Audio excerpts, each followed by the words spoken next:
Yes മക്കളെ, മിന്നാസിൽ നസർ സാറാണ്. Okay, ഇപ്പോൾ നമ്മൾ ഓണം എക്സാമിന് അല്ലെ, എല്ലാവരും ഓണം എക്സാം എഴുതാൻ വേണ്ടി റെഡി ആയിട്ടിരിക്കുമായിരിക്കും. അപ്പം നമുക്ക് കുറച്ച് ക്വസ്റ്റ്യൻസ് നമുക്ക് നോക്കാം. ഓക്കെ, കെമിസ്ട്രിയിൽ നിന്ന് കുറച്ച് ക്വസ്റ്റ്യൻസ് നമുക്ക് നോക്കാം.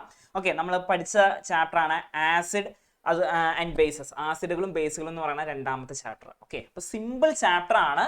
നിങ്ങൾ എല്ലാവരും ശ്രദ്ധിച്ചിരുന്ന കുറച്ച് ക്വസ്റ്റ്യൻ നമുക്ക് നോക്കാം. അത് നിങ്ങൾ നല്ലപോലെ ആ ഒരു രീതിയിലായിരിക്കും നിങ്ങൾക്ക് എക്സാമിന് ക്വസ്റ്റ്യൻ വരിക. ഓക്കെ, അപ്പോൾ നമുക്ക് ഇത് മാത്രം പഠിച്ചിട്ട് പോയാൽ പോരാ, ഇതേ ഒരു പാറ്റേണിലായിരിക്കും ക്വസ്റ്റ്യൻസ് നമ്മളോട് ചോദിക്കുക. അപ്പോൾ അതുപോലെ നല്ലപോലെ ഒന്ന് നോക്കിയിട്ട് നിങ്ങൾ എന്ത് ചെയ്യുക, എക്സാം എഴുതുക കേട്ടോ. ഓക്കെ, അപ്പോൾ എല്ലാ കുഞ്ഞുമക്കളും ഇങ്ങോട്ട് നല്ലപോലെ ശ്രദ്ധിച്ചിരിക്കുക. നമുക്ക് പോകാം. ഓക്കെ, ഫസ്റ്റ് ക്വസ്റ്റ്യൻ ആണ് വരുന്നത്. Which acid is found in vinegar? വിനാഗിരിയിൽ കാണപ്പെടുന്ന ആസിഡ് ഏതാണെന്നാണ് ക്വസ്റ്റ്യൻ. ഓക്കെ, ഇപ്പൊ നമ്മുടെ ടെക്സ്റ്റ് ബുക്കിൽ അത് കൃത്യമായിട്ട് പറഞ്ഞിട്ടുണ്ട്. വിനാഗിരിയിൽ കാണപ്പെടുന്ന, വിനെഗർ എന്ന് പറയുന്ന നമ്മുടെ വീട് യൂസ് ചെയ്യുന്ന അല്ലെ, വീട്ടിൽ യൂസ് ചെയ്യുന്ന, വീട്ടിൽ ഉപയോഗിക്കുന്ന ഒരു ആസിഡാണ് വിനെഗർ അല്ലെ. നമ്മൾ അച്ചാറിലും ഒക്കെ നമ്മൾ ചേർക്കാറുണ്ട്. കാരണം അച്ചാർ കേടായി പോകാതിരിക്കാൻ വേണ്ടിയൊക്കെ നമ്മൾ ചേർക്കാറുണ്ട്. ഓക്കെ, അപ്പൊ ഏതൊക്കെയാണ്? നമുക്ക് 4 ഓപ്ഷൻസ് തന്നിട്ടുണ്ട്. ഒന്ന് ഏതാ? ഹൈഡ്രോക്ലോറിക് ആസിഡ്, ഹൈഡ്രോക്ലോറിക് ആസിഡ്, അതുപോലെ acetic acid. Okay, acetic acid, citric acid, formic acid. ഇങ്ങനെ 4 ഓപ്ഷൻസ് ആണ് നമുക്ക് തന്നിട്ടുള്ളത്. ഓക്കെ, അപ്പൊ വിനാഗിരിയിൽ ഇതിൽ ഏത് ആസിഡ് ആണ് കാണപ്പെടുന്നതാണ് ക്വസ്റ്റ്യൻ ചോദിച്ചിരിക്കുന്നത്. നമുക്ക് നോക്കാം. നമ്മൾ പഠിച്ചിട്ടുണ്ട് അത് അസറ്റിക് ആസിഡ് ആണെന്ന് പഠിച്ചിട്ടുണ്ട്. അസറ്റിക് ആസിഡ് ആണ് വിനാഗിരിയിൽ കാണപ്പെടുന്ന ആസിഡ് എന്ന് പറയുന്നത് അസറ്റിക് ആസിഡ് ആണ്. ഓക്കെ, നമുക്കത് നമ്മുടെ ടെക്സ്റ്റ് ബുക്കിൽ, ഓക്കെ, അപ്പോൾ നമുക്കത് ടെക്സ്റ്റ് ബുക്കിൽ കൃത്യമായിട്ട് നമുക്ക് തന്നിട്ടുണ്ട്. ഇതാണ് ടെക്സ്റ്റ് ബുക്ക്. ഓക്കെ, നമ്മുടെ ടെക്സ്റ്റ് ബുക്കിന്റെ പേജ് നമ്പർ 34 34ാമത്തെ പേജ് നമ്പറിൽ ഇങ്ങനെ തന്നിട്ടുണ്ട്. അതായത് food item, main acid present, അല്ലെങ്കിൽ ഭക്ഷണ വസ്തു, അതിലടങ്ങിയിരിക്കുന്ന പ്രധാന ആസിഡ് എന്ന് പറഞ്ഞ് 34ാമത്തെ പേജിൽ ഇംഗ്ലീഷ് മീഡിയത്തിലും മലയാളം മീഡിയത്തിലുള്ള കുട്ടികൾക്ക് കൃത്യമായിട്ട് തന്നിട്ടുണ്ട്. ഓക്കെ, നമ്മുടെ ടെക്സ്റ്റ് ബുക്ക് എടുത്ത് നോക്കിയാൽ മതി. ഓക്കെ മക്കളെ, അപ്പോൾ ഇത് നിങ്ങളുടെ ടെക്സ്റ്റ് ബുക്കിൽ കൃത്യമായിട്ട് കൊടുത്തിട്ടുണ്ട്. ആ കൃത്യമായിട്ട് നിങ്ങൾ എന്ത് ചെയ്യുക, ആ ടെക്സ്റ്റ് ബുക്കിലുള്ള ആ കോളം നിങ്ങൾ പഠിച്ചിട്ട് വേണം പോകാൻ. ഓക്കെ, അതിൽ നിന്നൊരു ക്വസ്റ്റ്യൻ നമുക്ക് പ്രതീക്ഷിക്കാം. ഓക്കെ, അങ്ങനെയാണെങ്കിൽ നമുക്ക് നെക്സ്റ്റ് ഇതിലേക്ക് പോകാം. നെക്സ്റ്റ് ഇതാണ് നമ്മുടെ മുമ്പിലോട്ട് വരുന്നത്. Okay, what are mean by indicators? സൂചകങ്ങൾ എന്നാൽ എന്ത്? ഓക്കെ, നമുക്കിവിടെ ടെക്സ്റ്റ് ബുക്കിൽ അത് കൃത്യമായിട്ട് കൊടുത്തിട്ടുണ്ട്. Indicators are substances that help to identify acids and bases by changing their colours. Example litmus paper, hibiscus paper etcetera. നിറം മാറ്റത്തിലൂടെ ആസിഡിനെയും ബേസിനെയും തിരിച്ചറിയാൻ ഉപയോഗിക്കുന്ന അല്ലെങ്കിൽ സഹായിക്കുന്ന പദാർത്ഥങ്ങളാണ് സൂചകങ്ങൾ. അതിന്റെ ഉദാഹരണമായിട്ട് പറയുന്നത് ലിറ്റ്മസ് പേപ്പർ, ചെമ്പരുത്തി പേപ്പർ, ഇതൊക്കെയാണ് നമുക്ക് എക്സാമ്പിൾസ്, ഉദാഹരണങ്ങളായിട്ട് പറയാനുള്ളത്. ഓക്കെ, അപ്പോൾ ഇൻഡിക്കേറ്റേഴ്സ് എന്താണെന്നൊരു ചോദ്യം വരാം. സൂചകങ്ങൾ എന്താണെന്നുള്ളത് അതും നമ്മുടെ കൃത്യമായിട്ട് പേജ് നമ്പറിൽ നമ്മുടെ ടെക്സ്റ്റ് ബുക്കിൽ കൊടുത്തിട്ടുണ്ട്. ഇതാണ് ടെക്സ്റ്റ് ബുക്കിന്റെ PDF ആണ് ഈ കാണിച്ചിരിക്കുന്നത്. ഓക്കെ, അതിൽ ഇൻഡിക്കേറ്റേഴ്സ് എന്ന് പറഞ്ഞ് കൊടുത്തിട്ടുണ്ട്, സൂചകങ്ങൾ എന്ന് പറഞ്ഞ് കൃത്യമായിട്ട് കൊടുത്തിട്ടുണ്ട്. പേജ് നമ്പറിൽ നിങ്ങൾ കൃത്യമായിട്ട് നോക്കിയാൽ മതി. ഓക്കെ, ഇത് നിങ്ങൾ കണ്ട്, അതായത് നമ്മുടെ ഈ ടെക്സ്റ്റ് ബുക്ക് റെഫർ ചെയ്ത് പഠിച്ചിട്ടുണ്ടെങ്കിൽ തന്നെ നമുക്ക് നല്ല രീതിയിൽ മാർക്ക് സ്കോർ ചെയ്യാം. അപ്പോൾ ഉള്ളിൽ നിന്ന്, നമ്മുടെ ടെക്സ്റ്റ് ബുക്കിന്റെ പുസ്തകത്തിന്റെ ഉള്ളിൽ നിന്നുള്ള ക്വസ്റ്റ്യൻസ് ആണ് എല്ലാം. ഓക്കെ, അത് നിങ്ങൾ കൃത്യമായിട്ട് പഠിക്കുക കേട്ടോ. ഓക്കെ, അപ്പൊ 31ാമത്തെ പേജിലാണ് ഇത് കിടക്കുന്നത് കേട്ടോ. നിങ്ങളുടെ ടെക്സ്റ്റ് ബുക്കിൽ 31ാമത്തെ പേജിൽ കിടക്കുന്ന ഇൻഡിക്കേറ്റേഴ്സ് അല്ലെങ്കിൽ സൂചകങ്ങൾ എന്ന് പറയുന്ന കോളം, അതിൽ നിന്നാണ് ഈ ക്വസ്റ്റ്യൻ ചോദിച്ചിരിക്കുന്നത്. ഓക്കെ, അപ്പൊ നമുക്കിനി നെക്സ്റ്റ് ക്വസ്റ്റ്യനിലേക്ക് പോകാം. ഓക്കെ, നെക്സ്റ്റ് ക്വസ്റ്റ്യൻ ആണ് നിങ്ങളുടെ മുമ്പിലോട്ട് വരുന്നത്. What happens when methyl orange is added to vinegar? വിനാഗിരിയിലേക്ക് മീഥൈൽ ഓറഞ്ച് ചേർത്താൽ എന്ത് സംഭവിക്കും? ഓക്കെ, അതാണ് colour changes to light pink. Okay, അതെന്താണ്? നിറം ഇളം പിങ്ക് ആയിട്ട് മാറും. ഓക്കെ, അതായത് മീഥൈൽ ഓറഞ്ച് എന്ന് പറയുന്നത് എന്താണ്? ഒരു ലബോറട്ടറി റിയേജന്റ് ആണ്. ഓക്കെ, ലബോറട്ടറിയിൽ ഉപയോഗിക്കുന്ന ഇൻഡിക്കേറ്റർ, സൂചകമാണ്. നമ്മുടെ ലാബിലൊക്കെ ഉപയോഗിക്കുന്ന സൂചകമാണ്, ഇൻഡിക്കേറ്റർ ആണ്. അത് എടുത്തിട്ട് നമ്മൾ എന്ത് ചെയ്യുവാണ്, വിനാഗിരിയിലേക്ക് നമ്മളൊന്ന് ഒഴിച്ചിട്ടുണ്ടെങ്കിൽ അതിന്റെ കളർ എന്തായിട്ട് മാറും? പെട്ടെന്ന് ഇളം പിങ്ക് ആയിട്ട് മാറും. Okay, colour changes to light pink, pink കളറായിട്ട്, ഇളം പിങ്ക് കളറായിട്ട് മാറും. ഓക്കെ, അപ്പൊ അതും ഒന്ന് പഠിക്കണം. ഓക്കെ, അതായത് നമ്മുടെ ടെക്സ്റ്റ് ബുക്കിൽ അതും കൃത്യമായിട്ട് കൊടുത്തിട്ടുണ്ട്. ഓക്കെ, അപ്പൊ ഓരോന്നിൻ്റെയും ഇൻഡിക്കേറ്റേഴ്സ്, ആസിഡ് ബേസ് ആകുമ്പോൾ, ആസിഡ് ആണെങ്കിൽ അത് എന്ത് കളറാകും, ബേസ് ആകുമ്പോൾ എന്ത് കളറാകും, ബേസ് ആണെങ്കിലോ ലിറ്റ്മസ് പേപ്പറിന്റെ കളറ് ബ്ലൂ, നീലയായിട്ട് മാറും എന്ന് നമ്മൾ പഠിച്ചിട്ടുണ്ട്. ആസിഡ് ആണെങ്കിലോ, അതായത് ലിറ്റ്മസ് പേപ്പറിന്റെ കളർ റെഡ് ആയിട്ട് മാറും എന്ന് പഠിച്ചിട്ടുണ്ട്. ഓക്കെ, അപ്പൊ ആസിഡ് ആണെങ്കിൽ റെഡ് ആയിരിക്കും, ചുവപ്പ് നിറമായിരിക്കും. അതേസമയം ബേസ് ആണെങ്കിൽ ബ്ലൂ കളറായിരിക്കും, നീല കളറായിരിക്കും ആയിട്ടായിരിക്കും ലിറ്റ്മസ് പേപ്പറിന്റെ നിറം മാറുന്നത്. അതുപോലെ തന്നെ മീഥൈൽ ഓറഞ്ച് എന്ന് പറയുന്നതും ഒരു ഇൻഡിക്കേറ്റർ ആണ്, സൂചകമാണ്. ഇവിടെ വിനാഗിരിയിലേക്ക് ഇത് ഒന്ന് ഒഴിച്ചിട്ടുണ്ടെങ്കിൽ അതിന്റെ കളറ് ലൈറ്റ് പിങ്ക് അല്ലെങ്കിൽ നിറം ഇളം പിങ്ക് ആയിട്ട് മാറും. ഓക്കെ, അപ്പൊ ഇങ്ങനെയുള്ള ക്വസ്റ്റ്യൻസും നമുക്ക് എക്സാമിന് ചോദിക്കാം. ഓക്കെ, നെക്സ്റ്റ് നമുക്ക് നോക്കാം. നെക്സ്റ്റ് ക്വസ്റ്റ്യൻ ആണ്, which substances can be used as indicators of acids? ഏതൊക്കെ വസ്തുക്കളാണ് ആസിഡിന്റെ സൂചകങ്ങളായി ഉപയോഗിക്കാവുന്നത് എന്നൊരു ക്വസ്റ്റ്യൻ നിങ്ങളോട് ചോദിക്കുക. Which substances can be used as indicators of acids? ഏതൊക്കെ വസ്തുക്കളാണ് ആസിഡിന്റെ സൂചകങ്ങളായി ഉപയോഗിക്കാവുന്നത്? ഓക്കെ, അതിന്റെ ആൻസർ ആയിട്ട് വരുന്നത് മീഥൈൽ ഓറഞ്ച് നമുക്ക് അങ്ങനെ ഉപയോഗിക്കാം. മീഥൈൽ ഓറഞ്ച് നമ്മൾ കുറച്ച് അല്ലെ തൊട്ട് മുമ്പ് പഠിച്ചുള്ളൂ. എന്താണ് മീഥൈൽ ഓറഞ്ചിന്റെ നിറം ഇളം പിങ്ക് ആയിട്ട് അല്ലെ, അതായത് ലൈറ്റ് പിങ്ക് ആയിട്ട് മാറും എന്ന് പഠിച്ചു. വിനാഗിരി എന്ന് പറയുന്നത് എന്താണ്? ഒരു ആസിഡാ അല്ലെ. അപ്പൊ ആസിഡിലേക്കാണ് നമ്മൾ അത് ഒഴിച്ചത്, അപ്പൊ അതിന്റെ കളർ മാറി. ഓക്കെ, അപ്പൊ മീഥൈൽ ഓറഞ്ച് നമുക്ക് ആസിഡിന്റെ സൂചകമായിട്ട് ഉപയോഗിക്കാം, ഇൻഡിക്കേറ്റർ ആയിട്ട് നമുക്ക് എന്ത് ചെയ്യാൻ പറ്റും? ഉപയോഗിക്കാൻ പറ്റും. ഓക്കെ, അപ്പൊ അത് നിങ്ങൾ കൃത്യമായിട്ട് പഠിക്കണം കേട്ടോ. ഓക്കെ, നമുക്കിനി നെക്സ്റ്റ് ഇതിലേക്ക് പോകാം. Which substances can be used as indicators of bases? ഏതൊക്കെ വസ്തുക്കളാണ് ബേസിന്റെ സൂചകങ്ങളായി ഉപയോഗിക്കാവുന്നവ? ഓക്കെ, അത് മീഥൈൽ ഓറഞ്ച് ഉണ്ട്, ഫിനോഫ്തലീൻ ഉണ്ട്. നമ്മൾ ഇതും രണ്ട് പഠിച്ചിട്ടുള്ള മീഥൈൽ ഓറഞ്ചും ഫിനോഫ്തലീനും നമുക്ക് ഇവിടെ എന്ത് ചെയ്യാൻ പറ്റും? ബേസുകളുടെ ഓക്കെ സൂചകങ്ങളായി ഇൻഡിക്കേറ്റേഴ്സ് ആയിട്ട് ഉപയോഗിക്കാം. ഓക്കെ, അപ്പൊ അതും നിങ്ങൾ പഠിക്കണം. ഓക്കെ, നമുക്കിനി നെക്സ്റ്റ് ഇതിലേക്ക് നോക്കാം. Which gas is formed when acid reacts with metal? ലോഹവുമായി ആസിഡ് പ്രവർത്തിക്കുമ്പോൾ ഉണ്ടാകുന്ന വാതകം ഏത്? ഇങ്ങനെ ഒരു ക്വസ്റ്റ്യൻ നമുക്ക് ചോദിക്കാം. ഓക്കെ, അതായത് ഏതായിരിക്കും? ലോഹവുമായി, അതായത് ഏതെങ്കിലും ഒരു മെറ്റൽ എടുത്തു, ആ മെറ്റലുമായിട്ട് ഒരു ആസിഡ് റിയാക്ട് ചെയ്ത് കഴിഞ്ഞിട്ടുണ്ടെങ്കിൽ അവിടെ ഉണ്ടാകുന്ന ഗ്യാസ് ഏതാണെന്ന്. ഓക്കെ, ലോഹവുമായി ആസിഡ് പ്രവർത്തിച്ചു കഴിഞ്ഞാൽ ഉണ്ടാകുന്ന വാതകം ഏത്? സിമ്പിൾ ആണ്, ഹൈഡ്രജൻ വാതകമായിരിക്കും ഉണ്ടാവുക. ഓക്കെ, ഹൈഡ്രജൻ വാതകം, ഹൈഡ്രജൻ ഗ്യാസ് ആയിരിക്കും അവിടെ ഉണ്ടാവുക. അത് നമ്മുടെ ടെക്സ്റ്റ് ബുക്കിൽ കൃത്യമായിട്ട് കൊടുത്തിട്ടുണ്ട്. നമുക്ക് ആ ടെക്സ്റ്റ് ബുക്ക് നോക്കാം. ഓക്കെ, ടെക്സ്റ്റ് ബുക്കിൽ ആ ഭാഗം കൃത്യമായിട്ട് പറഞ്ഞിട്ടുണ്ട്. നിങ്ങൾ ഇങ്ങോട്ട് നോക്കിക്കേ, 37ാമത്തെ പേജിൽ. ഓക്കെ, ഇംഗ്ലീഷിലും മലയാളം മീഡിയത്തിലുള്ള കുട്ടികൾക്കായിട്ട് കൃത്യമായി കൊടുത്തിട്ടുണ്ട്. 37ാമത്തെ പേജിൽ ആ റെഡ് കളർ സർക്കിൾ കൊടുത്തോ, റെഡ് കളർ സർക്കിൾ, അതിന്റെ ഉള്ളിൽ കൊടുത്തിരിക്കുന്ന ഭാഗം. ഓക്കെ, അപ്പൊ 37ാമത്തെ പേജിൽ കൃത്യമായിട്ട് അതിന്റെ എക്സ്പെരിമെന്റ് അടക്കമാണ് കൊടുത്തിരിക്കുന്നത്. ഹൈഡ്രജൻ വാതകം ഉണ്ടാകുന്നു എന്നിട്ട് എക്സ്പെരിമെന്റ് കൊടുത്തിട്ടുണ്ട്. ആ എക്സ്പെരിമെന്റിന് ശേഷം ആ നീല കളർ ബോക്സിൽ കൃത്യമായിട്ട് അതിനുള്ള ആൻസറും കൊടുത്തിട്ടുണ്ട്. ഓക്കെ, അപ്പൊ അത് നിങ്ങൾ നല്ലപോലെ, അപ്പൊ നമ്മൾ ടെക്സ്റ്റ് ശരിക്കും ഒന്ന് വായിച്ച് പഠിച്ചിട്ടുണ്ടെങ്കിൽ നമുക്ക് നല്ല മാർക്ക് സ്കോർ ചെയ്യാൻ പറ്റും കെമിസ്ട്രിയിൽ. ഓക്കെ, അപ്പൊ നമുക്കിനി നെക്സ്റ്റ് ഇതിലേക്ക് പോകാം. ഓക്കെ, നെക്സ്റ്റ് ക്വസ്റ്റ്യൻ ആണ്, give the reason for the following? താഴെ തന്നിരിക്കുന്ന സന്ദർഭങ്ങളുടെ കാരണം വിശദീകരിക്കുക. ഓക്കെ, അത് give the reason for the following, താഴെ തന്നിരിക്കുന്ന സന്ദർഭങ്ങളുടെ കാരണം വിശദീകരിക്കുക. ഇങ്ങനെ ഒരു ക്വസ്റ്റ്യൻ നമുക്ക് പ്രതീക്ഷിക്കാം. നല്ല പോലെ പഠിക്കുക. ഓക്കെ, നമുക്ക് ക്വസ്റ്റ്യനിലേക്ക് പോകാം.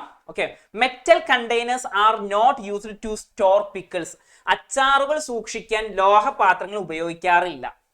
ഓക്കെ, നമ്മൾ വീട്ടിലെ അച്ചാറ് ഉണ്ടാവും ഇല്ലേ, എല്ലാവരുടെയും വീട്ടിലുള്ള സാധനം അച്ചാറ്, ശരിയല്ലേ? അപ്പൊ പിക്കിൾസ് നമ്മൾ ഒരിക്കലും എന്ത് ചെയ്യില്ല, മെറ്റൽ കണ്ടെയ്നേഴ്സിൽ, അതായത് ലോഹങ്ങളും കൊണ്ട് ഉണ്ടാക്കിയ പാത്രങ്ങളില്ല, അലുമിനിയത്തിന്റെ പാത്രം ഉണ്ടാകാം, സ്റ്റീലിന്റെ പാത്രം ഉണ്ടാകാം, ഇതിലൊന്നും നമ്മൾ സൂക്ഷിക്കില്ല. ഓക്കെ, അതെന്തുകൊണ്ടാണെന്നാണ് ക്വസ്റ്റ്യൻ. ഓക്കെ, അതിനുള്ള ആൻസർ ആണ് പിക്കിൾസ് കണ്ടെയ്ൻ ആസിഡ്സ്. പിക്കിൾസിൽ എന്തുണ്ട്? ആസിഡുകളുണ്ട് ഇല്ലേ? കാരണം വിനാഗിരി നമ്മൾ ഉപയോഗിക്കുന്നുണ്ട്, അസറ്റിക് ആസിഡ് ഉള്ളതാണ് വിനാഗിരി, ശരിയല്ലേ? അസറ്റിക് ആസിഡ് അടങ്ങിയിരിക്കുന്നതാണ് വിനാഗിരി.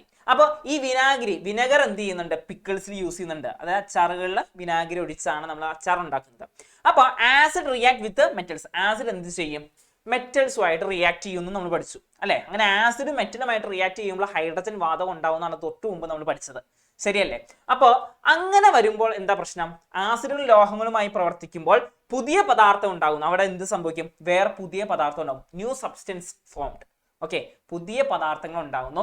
ഇത് പല ആരോഗ്യപരമായ പ്രശ്നങ്ങൾക്കും കാരണമാകും. Okay, can cos health problems, അതായത് പല ആരോഗ്യ പ്രശ്നങ്ങൾക്കും ഇത് കാരണമാകും. അതുകൊണ്ട് തന്നെ നമ്മൾ എന്ത് ചെയ്യാറില്ല? പിക്കിൾസ് ഒരു കാരണവശാലും മെറ്റൽ കണ്ടെയ്നേഴ്സിൽ, അതല്ലെങ്കിൽ അച്ചാറിൽ ഒരു കാരണവശാലും ലോഹപാത്രങ്ങൾ സൂക്ഷിക്കാറില്ല. അതിനുള്ള കാരണമാണ് ഈ പറഞ്ഞത്. ഓക്കെ, നെക്സ്റ്റ് നമുക്ക് നോക്കാം.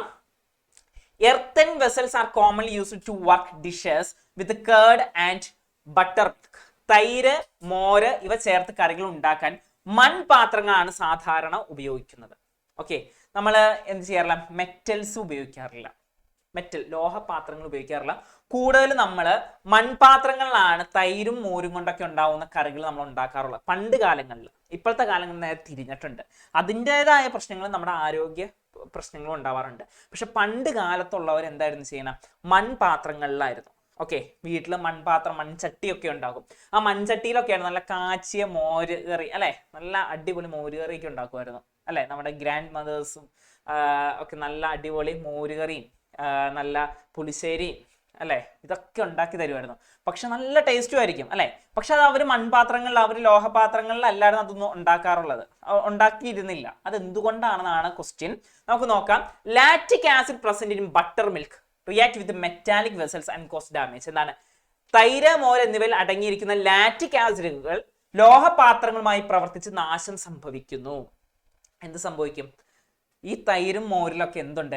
ലാക്റ്റിക് ആസിഡ് അടങ്ങിയിട്ടുണ്ട്. നമ്മൾ പറഞ്ഞായിരുന്നു, അതായത് ആസിഡുകൾ ഓരോ ഭക്ഷണ പദാർത്ഥത്തിലും ഫുഡ് ഐറ്റംസിലും അടങ്ങിയിരിക്കുന്ന ആസിഡുകളുടെ ടേബിൾ ഉണ്ട്, അത് നിങ്ങൾ കൃത്യമായി പഠിക്കണം എന്ന് പറഞ്ഞു. അപ്പൊ അതില് തൈരും മോരും പാലിന്റെ പദാർത്ഥങ്ങളൊക്കെ എന്തുണ്ട്? ലാക്റ്റിക് ആസിഡ് ഉണ്ട്. ഓക്കെ, ഈ ലാക്റ്റിക് ആസിഡ് എന്ത് ചെയ്യും? ലോഹപാത്രങ്ങളുമായിട്ട്, മെറ്റൽസുമായിട്ട് റിയാക്ട് ചെയ്യും.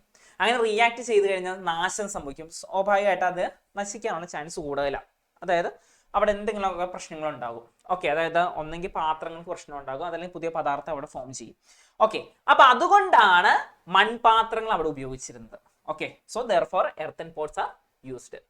ഓക്കെ, അപ്പോൾ അതും നിങ്ങൾ കൃത്യമായിട്ട് പഠിക്കുക. ഇങ്ങനെയുള്ള ക്വസ്റ്റ്യൻസ് നമുക്ക് ചോദിക്കാം, ഗീവ് റീസൺ ആയിട്ട് ക്വസ്റ്റ്യൻസ് നമുക്ക് ചോദിക്കാം. ഓക്കെ, അപ്പൊ നമുക്ക് ഇനി നെക്സ്റ്റ് ഇതിലേക്ക് പോകാം. Write the uses of vinegar in home. എന്തെല്ലാം ആവശ്യങ്ങൾക്കാണ് വിനാഗിരി വീട്ടിൽ ഉപയോഗിക്കുന്നത്? നമ്മൾ പറഞ്ഞായിരുന്നു പിക്കിൾസ്, അച്ചാർ ഉണ്ടാക്കാൻ ഉപയോഗിക്കുന്നുണ്ട് എന്ന് നമ്മൾ പറഞ്ഞായിരുന്നു, അല്ലെ. അപ്പൊ അത് തന്നെയാണ് അതിന്റെ ആൻസർ. ഓക്കെ, ഇൻ പിക്കിൾസ്, അച്ചാറുകളിൽ ഇത് ഉപയോഗിക്കുന്നുണ്ട്. അതുപോലെ തന്നെ കുക്കിംഗ്, പാചകത്തിൽ പല കാര്യങ്ങൾക്കും വേണ്ടി നമ്മൾ എന്ത് ചെയ്യുന്നുണ്ട്? വിനാഗിരി ഉപയോഗിക്കുന്നുണ്ട്. അതുപോലെ തന്നെ ഫുഡ് പ്രിസർവേഷൻ, ഭക്ഷണം കേടുവരാതെ സൂക്ഷിക്കാനും നമ്മൾ എന്ത് ചെയ്യുന്നുണ്ട്? ഈ വിനാഗിരി വീട്ടിൽ ഉപയോഗിക്കുന്നുണ്ട്. ഓക്കെ, അപ്പൊ പല കാര്യങ്ങൾക്കുമായിട്ട് നമ്മൾ വിനാഗിരി വീട്ടിൽ ഉപയോഗിക്കുന്നുണ്ട്. ഇതൊരു ആസിഡ് ആണ്. ഏത് ആസിഡാണ് മക്കളെ? Acetic acid. കേട്ടോ, അസറ്റിക് ആസിഡ് ആണ് വിനാഗിരിയിൽ അടങ്ങിയിരിക്കുന്നത്. അത് നിങ്ങളൊന്ന് മനസ്സിലാക്കിയിരിക്കുക. ഓക്കെ, നെക്സ്റ്റ് ക്വസ്റ്റ്യനിലേക്ക് പോയാലോ? ഓക്കെ, നെക്സ്റ്റ് ക്വസ്റ്റ്യൻ ആണ് പറയുന്നത്, describe the physical and chemical properties of acids and bases. Explain how indicators are used to identify acids and bases. ആസിഡുകളുടെയും ബേസുകളുടെയും രാസഭൗതിക സവിശേഷതകൾ വിശദീകരിക്കുക. കൂടാതെ ആസിഡുകളും ബേസുകളും തിരിച്ചറിയാൻ സൂചകങ്ങൾ എങ്ങനെ ഉപയോഗിക്കാം എന്ന് വിശദീകരിക്കുക. ഓക്കെ, നമ്മൾ ആസിഡും ബേസസും എന്താണെന്ന് പഠിച്ചിട്ടുണ്ട്, ഇല്ലേ? ആസിഡിന്റെ രുചി സോർ ടേസ്റ്റ് ആണ്, പുളി രുചിയാണെന്നും, ബേസിന്റെ രുചി ആൽക്കലൈൻ ടേസ്റ്റ് ആണ്, കാര രുചിയാണെന്നൊക്കെ പഠിച്ചിട്ടുണ്ട്, ഇല്ലേ? അതുപോലെ തന്നെ നമ്മൾ പഠിച്ചിട്ടുള്ളതാണ്, ആസിഡ് മുക്കിക്കഴിഞ്ഞിട്ടുണ്ടെങ്കിൽ ലിറ്റ്മസ് പേപ്പർ എടുത്ത് ആസിഡിൽ മുക്കിക്കഴിഞ്ഞാൽ അത് ബ്ലൂ കളർ എന്തായിട്ട് മാറും? റെഡ് കളർ, അല്ലെ, നീല കളർ ചുവപ്പായി മാറും എന്നും, അത് ബേസിൽ മുക്കിക്കഴിഞ്ഞിട്ടുണ്ടെങ്കിൽ ചുവപ്പ് കളറാണെങ്കിൽ അത് നീല കളറായി മാറുമെന്നോ, അല്ലെങ്കിൽ റെഡ് ടേൺസ് ടു ബ്ലൂ എന്നും ഒക്കെ നമ്മൾ പഠിച്ചിട്ടുണ്ട്. ഓക്കെ, അത് കൃത്യമായിട്ട് അങ്ങ് എഴുതി വെച്ചാൽ കിട്ടാവുന്ന മാർക്കുള്ളൂ. ഓക്കെ, അതിനുള്ള ക്വസ്റ്റ്യൻ ആണ് ഇത് ചോദിച്ചിരിക്കുന്നത്. അത് കൃത്യമായിട്ട് അങ്ങ് എഴുതി വെച്ചാൽ മതി മനോഹരമായിട്ട്. ഓക്കെ, അപ്പൊ നമുക്ക് നോക്കാം. ഓക്കെ, അതിന്റെ ആൻസർ ആണ് വരുന്നത്. First, physical and chemical properties of acids and bases. ആസിഡുകളുടെയും ബേസുകളുടെയും രാസഭൗതിക ഗുണങ്ങൾ എന്തൊക്കെയാണെന്ന് നോക്കാം. ആസിഡ് സോർ ടേസ്റ്റ് ആണ്. Turn blue litmus paper red. React with metals to produce hydrogen gas. Example hydrochloric acid. എന്താണ്? ആസിഡുകളെ കുറിച്ച് പറയുവാണെങ്കിൽ അത് പുളി രുചിയായിരിക്കും ഉണ്ടാവുക. നീല ലിറ്റ്മസിനെ ചുവപ്പാക്കുന്നു. ലോഹങ്ങളുമായി പ്രവർത്തിച്ച് ഹൈഡ്രജൻ വാതകം ഉൽപ്പാദിപ്പിക്കുന്നു. ഇതൊക്കെ നമ്മൾ ഓൾറെഡി പറഞ്ഞു പോകുന്നതാ, ശരിയല്ലേ? അല്ലെ, അതായത് എന്താണ്? ആസിഡുകൾ ലോഹങ്ങളുമായി പ്രവർത്തിച്ചു കഴിഞ്ഞാൽ, മെറ്റൽസുമായിട്ട് റിയാക്ട് ചെയ്ത് കഴിഞ്ഞാൽ എന്ത് ഉണ്ടാക്കും? ഹൈഡ്രജൻ ഗ്യാസ്, ഹൈഡ്രജൻ വാതകം ഉൽപ്പാദിപ്പിക്കും എന്ന് പഠിച്ചു. ഉദാഹരണമായിട്ടൊരു ആസിഡിന് ഉദാഹരണമാണ് എന്ത്? ഹൈഡ്രോക്ലോറിക് ആസിഡ്, അല്ലെ. അതുപോലെ സൾഫ്യൂരിക് ആസിഡ്, അതുപോലെ തന്നെ നൈട്രിക് ആസിഡ്. ഇങ്ങനെ കുറച്ച് ടേബിൾ നമ്മുടെ ടെക്സ്റ്റ് ബുക്ക് കിടപ്പുണ്ട്. അതൊക്കെ നിങ്ങൾ എന്ത് ചെയ്യണം? ഒന്ന് പഠിച്ചിട്ട് വേണം നിങ്ങൾ എന്ത് ചെയ്യാൻ? എക്സാം എഴുതാൻ പോകാൻ. ഓക്കെ, നമുക്ക് ഇനി നെക്സ്റ്റ് ഇതിലേക്ക് പോകാം. Okay, bases. Bases bitter taste ആണ്, സ്ലിപ്പറി ഫീൽ ആണ്, turn red litmus paper blue, neutralise acids. Example sodium hydroxide. Bases പറയാൻ ബിറ്റർ ടേസ്റ്റ്, കാരരുചി അല്ലെങ്കിൽ ആൽക്കലൈൻ ടേസ്റ്റ് എന്നും പറയാം കേട്ടോ. ടെക്സ്റ്റ് ബുക്കിൽ ചിലപ്പോൾ ആൽക്കലൈൻ ടേസ്റ്റ് എന്നും കിടപ്പുണ്ടാകും. അപ്പൊ ബിറ്റർ ടേസ്റ്റ് എന്നും പറയാം അല്ലെങ്കിൽ ആൽക്കലൈൻ ടേസ്റ്റ് എന്ന് പറയാം, രണ്ട് പറഞ്ഞാലും തെറ്റില്ല. ഓക്കെ, കാരരുചിയാണ്.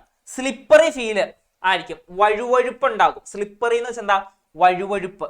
ഓക്കെ, വഴുവഴുപ്പ് ഉണ്ടാകും. Turn red litmus to blue, എന്താണ് റെഡ് ചുവപ്പ് ലിറ്റ്മസ് പേപ്പർ എന്തായി മാറും, നീല ലിറ്റ്മസ് ആയിട്ട് മാറും. റെഡ് ലിറ്റ്മസ് ടു ബ്ലൂ ആയിരിക്കും, അതായത് റെഡ് ലിറ്റ്മസ് പേപ്പർ ബ്ലൂ ആയിട്ട് മാറും, അല്ലെങ്കിൽ ചുവപ്പ് എന്തായിട്ട് മാറും, നീല കളറായിട്ട് മാറും.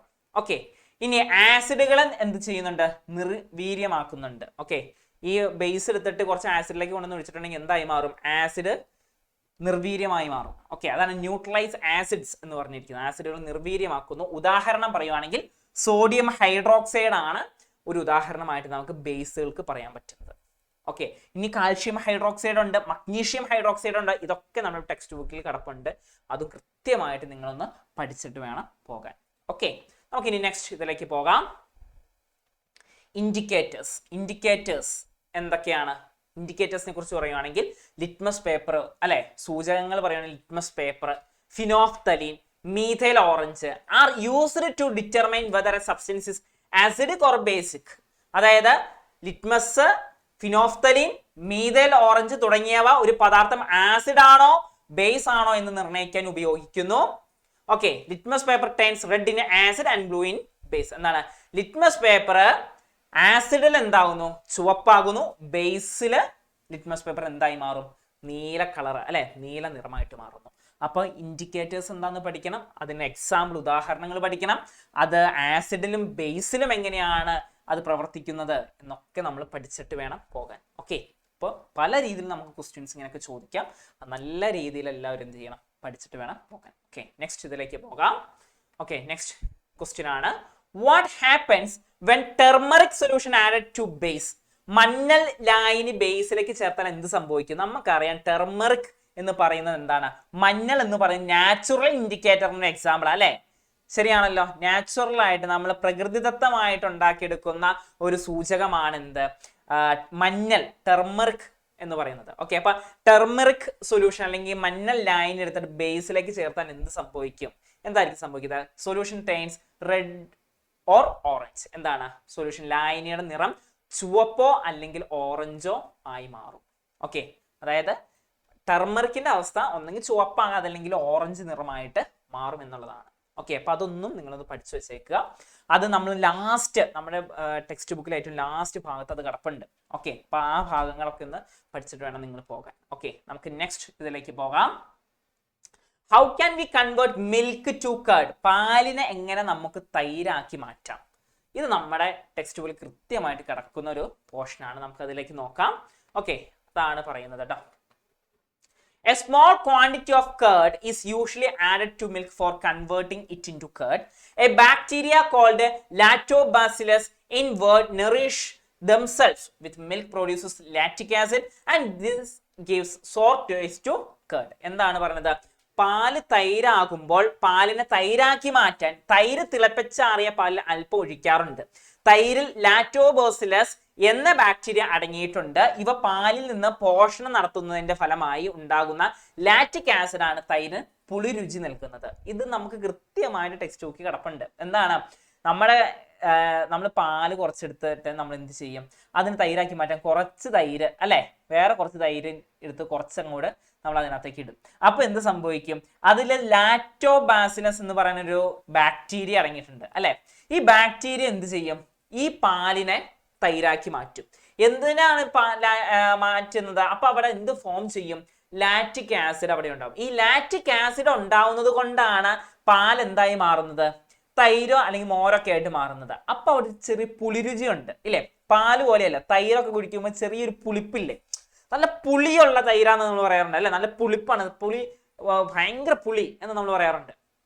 അതെന്താണ്, ലാക്റ്റിക് ആസിഡിന്റെ എമൗണ്ട്, അവിടുത്തെ ലാക്റ്റിക് ആസിഡിന്റെ അളവ് അല്ലാതെ കൂടി കഴിയുമ്പോഴാണ് പുളിരുചി കൂടി വരുന്നത്. മനസ്സിലായോ? അപ്പൊ അവിടെ ലാക്ടോബാസിലസ് എന്ന് പറയുന്ന ഒരു ബാക്ടീരിയ ആണ് അവിടെ എന്ത് ചെയ്യുന്നത്, ലാക്റ്റിക് ആസിഡ് ഉണ്ടാക്കാൻ സഹായിക്കുന്നത്. അങ്ങനെ ലാക്റ്റിക് ആസിഡ് ഉണ്ടായി വന്നു കഴിയുമ്പോൾ പാല് സ്വാഭാവികമായിട്ട് എന്തായിട്ട് മാറും, തൈരായിട്ട് അങ്ങ് മാറും. ഓക്കെ, അങ്ങനെയാണ് നമുക്ക് എന്ത് പാലിനെ തൈരാക്കി മാറ്റുന്ന പരിപാടി. നമുക്ക് വീട്ടിലൊക്കെ ഉണ്ടാക്കാറുള്ള, വീട്ടിലെ അമ്മമാരോടൊക്കെ ചോദിച്ചു നോക്കിയാൽ അവർ കൃത്യമായിട്ട് പറഞ്ഞാൽ അവര് ലാക്ടോബാസിലസ് ബാക്ടീരിയ ആണ് ഇത് കാരണമെന്ന് പറയില്ല, പക്ഷെ സംഭവം ഉണ്ടാക്കണ എങ്ങനെയാണെന്ന് നമുക്ക് പറഞ്ഞു തരും. ഓക്കെ, അപ്പൊ നമ്മൾ അതിന്റെ ശാസ്ത്രീയപരമായിട്ട് സയന്റിഫിക് ആയിട്ട് പറയുവാണെങ്കിൽ എന്താണ്, ലാക്ടോബാസിലസ് എന്ന് പറഞ്ഞ ബാക്ടീരിയ കാരണമാണ്. അമ്മേനോടൊക്കെ പറഞ്ഞു കൊടുക്കുന്നത്, അമ്മേ ഈ തൈര് ഇങ്ങനെ ആയി മാറണം, തൈരെടുത്ത് കുറച്ച് ഇട്ട് കഴിയുമ്പോ ഈ പാല് പെട്ടെന്ന് തൈരായി മാറാനുള്ള കാരണം എന്താണെന്നറിയോ, ലാക്ടോബാസിലസ് ബാക്ടീരിയ ആണ്. ആ ലാക്ടോബാസിലസ് ബാക്ടീരിയ എന്താണ് അവിടെ ഉണ്ടാക്കുന്നത്, ലാക്റ്റിക് ആസിഡ് അവിടെ പ്രൊഡ്യൂസ് ചെയ്യും. ഈ ലാക്റ്റിക് ആസിഡ് അവിടെ ഉണ്ടാകുന്നത് കൊണ്ടാണ് തൈരിന്റെ രുചി പുളി രുചിയായിട്ട് മാറുന്നത് എന്നൊക്കെ പറഞ്ഞു കൊടുക്കുക കേട്ടോ. ഓക്കെ, അപ്പൊ നമുക്ക് അത് നമ്മുടെ ടെക്സ്റ്റ് ബുക്കിൽ കൃത്യമായിട്ട് കിടപ്പുണ്ട്. ഓക്കെ, ടെക്സ്റ്റ് ബുക്കിൽ കിടക്കുന്ന ഭാഗമാണ് അത്. നിങ്ങൾക്ക് നോക്കി കൃത്യമായിട്ട് 34ാമത്തെ പേജിൽ ഓക്കെ അത് കൃത്യമായിട്ട് കിടപ്പുണ്ട്. വെൻ മിൽക്ക് കേർഡ്ലെസ് എന്ന് പറഞ്ഞ് കിടപ്പുണ്ട്, അതായത് പാല് തൈരാകുമ്പോൾ എന്ന് പറഞ്ഞ് കൃത്യമായിട്ട് കിടപ്പുണ്ട്. ലാക്ടോബാസിലസ് ബാക്ടീരിയയുടെ പിക്ചറൊക്കെ അവിടെ കൊടുത്തിട്ടുണ്ട്. ഓക്കെ, മലയാളം മീഡിയത്തിൽ ഇംഗ്ലീഷ് മീഡിയത്തിലുള്ളവർക്കൊക്കെ ഒരേ പേജ് നമ്പറിൽ തന്നെയാണ് വന്നിരിക്കുന്നത്. അപ്പൊ അതും എന്ത് ചെയ്യുക, നല്ല രീതിയിൽ പഠിക്കുക. ഓക്കെ, അപ്പോൾ ഇത്രയും കാര്യങ്ങളാണ് നമുക്ക് മെയിൻ ആയിട്ട് വളരെ ഇമ്പോർട്ടൻ്റ് ആയിട്ട് നമുക്ക് ഈ ആസിഡ് ആൻഡ് ബേസസ് അല്ലെങ്കിൽ ആസിഡുകളും ബേസുകളും എന്ന് പറയുന്ന ഈ ചാപ്റ്ററിൽ നിന്ന് നമുക്ക് പഠിക്കാനുള്ളത്. ഓക്കെ, അപ്പോൾ ഇത്രയും കാര്യങ്ങളൊന്നും നോക്കിയിട്ട് പോയിട്ടുണ്ടെങ്കിൽ നിങ്ങൾക്ക് നല്ല മാർക്ക്, ഫുൾ മാർക്ക് തന്നെ സ്കോർ ചെയ്യാൻ പറ്റും. അപ്പോൾ ഒരു മോഡൽ മാത്രമാണ് പറഞ്ഞു തന്നിട്ടുള്ളൂ സാർ. ഓക്കെ, അപ്പോൾ അതിനനുസരിച്ച് നിങ്ങൾ എന്ത് ചെയ്യാം, മറ്റുള്ള കാര്യങ്ങളും അതുപോലൊക്കെ ക്വസ്റ്റ്യൻസ് വരാം എന്നുള്ളൊരു മൈൻഡിൽ നിങ്ങൾ എന്ത് ചെയ്യുക, നല്ലപോലെ പഠിച്ചിട്ട് പോവുക. അപ്പോൾ ഈ ക്വസ്റ്റ്യൻസ് എന്തായാലും നിങ്ങളൊന്ന് പഠിച്ചിട്ട് പോവുക. ഇതിൽ നിന്ന് നല്ല രീതിയിൽ നിങ്ങൾക്ക് ഏകദേശം ഒരു ക്വസ്റ്റ്യന് എങ്ങനെ ആൻസർ ചെയ്യണം എന്നുള്ള നല്ലൊരു ഐഡിയ നിങ്ങൾക്ക് കിട്ടും. ഓക്കെ, അപ്പോൾ നല്ലപോലെ എൻ്റെ എല്ലാ കുഞ്ഞുമക്കളും നല്ലപോലെ എക്സാം എഴുതി നല്ല മാർക്ക് മേടിക്കുക. All the best. ഓക്കെ, അപ്പോൾ നമുക്ക് കാണാം. ബൈ.